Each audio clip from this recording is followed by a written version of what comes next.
मैं हूं आंचल सिंह और आप देख रहे हैं एनएमएफ न्यूज। महाराष्ट्र के नवी मुंबई के एक मैदान में महाराष्ट्र भूषण पुरस्कार समारोह का आयोजन किया गया। खुले मैदान में यह आयोजन हुआ। जिस वक्त महाराष्ट्र भूषण पुरस्कार दिया जा रहा था उस वक्त वहां का तापमान 40 डिग्री से भी ऊपर था।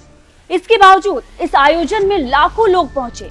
अब हम आपको ये तस्वीरें भी दिखा रहे हैं जहां आप साफ देख सकते हैं कि कैसे लोग छतरी लेकर, हैट लगाकर, दुपट्टा ओढ़कर चिलचिलाती धूप में खुले मैदान में बैठे हैं। कुछ लोगों को सर ढकने के लिए छतरी भी नहीं मिली, ना ही उनके पास दुपट्टा था और ना ही बैठने के लिए उन्हें कुर्सी मिली।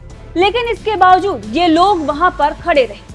पूरा मैदान खचाखच भरा हुआ था। यहाँ तक कि इस हुजूम के साथ देश के गृह मंत्री अमित शाह, महाराष्ट्र के मुख्यमंत्री एकनाथ शिंदे और देवेंद्र फडणवीस जो कि महाराष्ट्र के उप मुख्यमंत्री हैं, ये भी मंच पर चिलचिलाती धूप में लपटे खाकर खड़े रहे। और इसका नतीजा ये हुआ कि सैकड़ों लोगों की कड़कती धूप की वजह से और बढ़े तापमान के कारण तबियत बिगड़ गई। इतना ही नहीं, तापघात से 13 लोगों की मौत भी हो गई है।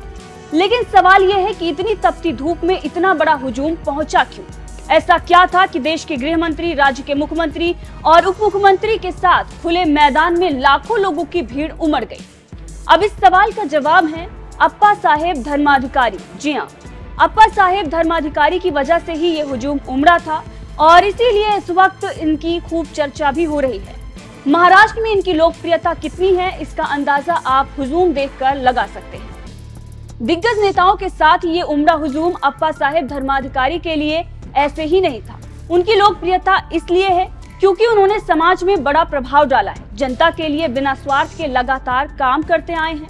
समाज में फैली कुरीतियां, चाहे वो नशा हो, अंधश्रद्धा हो या फिर दहेज जैसी जो बुराइयां हैं, इसके खिलाफ अप्पा साहेब निरंतर लड़ाई लड़ते आ रहे हैं। अप्पा साहेब धर्माधिकारी ने अपनी असाधारण पहचान वृक्षारोपण, सफाई, रोजगार, रक्तदान, साक्षरता अभियान और बाल संस्कार जैसे साधारण कामों से ही बनाई है और इसीलिए उन्हें महाराष्ट्र भूषण सम्मान दिया गया, जहां उनके लाखों समर्थकों की भीड़ चिलचिलाती धूप में मौजूद रही।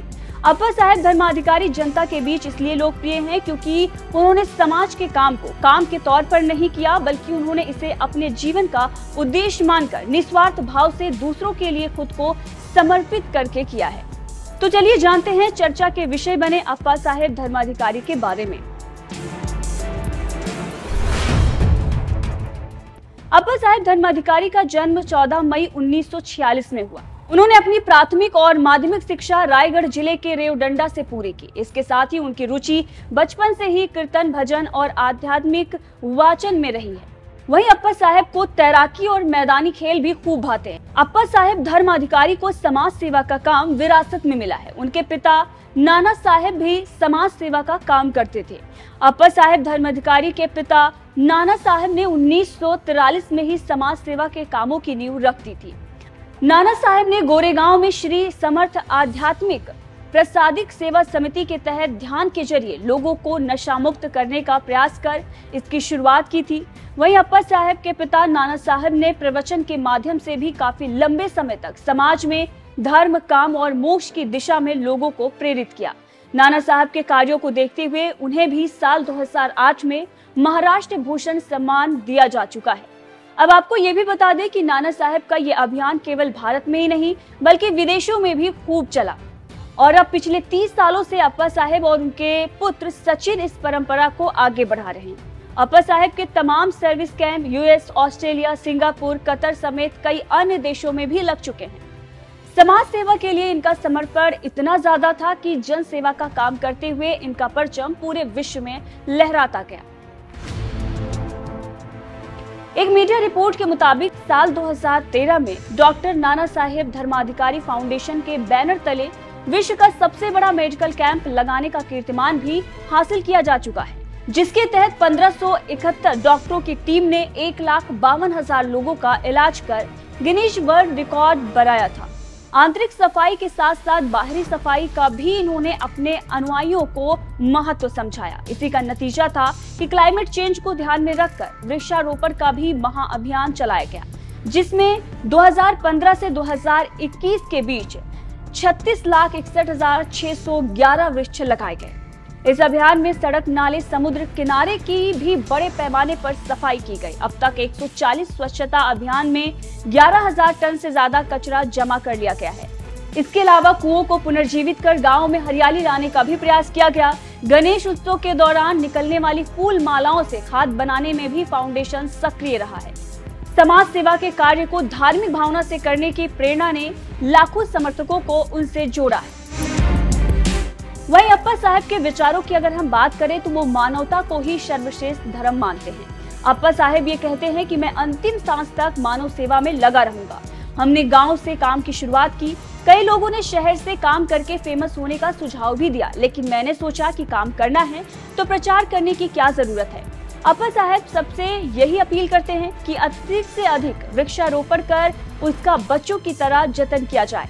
इसके साथ ही आपको ये भी बता दें कि उन्हें कई और बड़ी उपलब्धियां भी हासिल हो चुकी हैं। जी हाँ, एक रिपोर्ट के अनुसार सामाजिक कार्यों के लिए DY पाटिल यूनिवर्सिटी की ओर से अप्पा साहब को डॉक्टरेट की उपाधि भी दी जा चुकी है। पूर्व राज्यपाल विद्यासागर राव ने उन्हें राज्य का स्वच्छता दूत नियुक्त कर दिया था। यूरोपियन इंटरनेशनल इंस्टीट्यूट ने उन्हें लिविंग लेजेंड अवार्ड से भी सम्मानित किया है।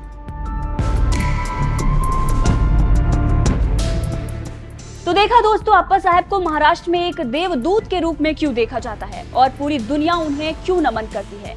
उनके कर्मों की वजह से ही आज बड़े बड़े दिग्गज भी चिलचिलाती धूप की लपटें खाकर उनके सम्मान में खड़े रहे और उनके समर्थक जो हैं वो किस तरीके से वहां पर मैदान में कड़कती धूप में खड़े रहे। और उसके बाद जो खबरें आई वो तो आपको पता ही है कि किस तरीके से 13 लोगों की मौत हो चुकी है और 50 से ज्यादा लोग जो हैं वो अभी भी हॉस्पिटल में भर्ती हैं।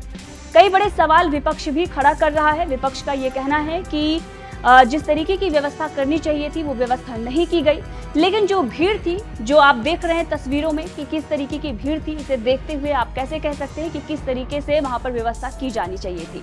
तो समर्थकों का जो हुजूम था इस तरीके से उमड़ा, जिसके बाद अब अप्पा साहब की चारों तरफ चर्चा हो रही है, क्योंकि देश के गृह मंत्री और महाराष्ट्र के मुख्यमंत्री, उप मुख्यमंत्री सभी मौजूद थे वहां पर और जो तस्वीरें आई वो सोशल मीडिया पर चर्चा की विषय बन गई।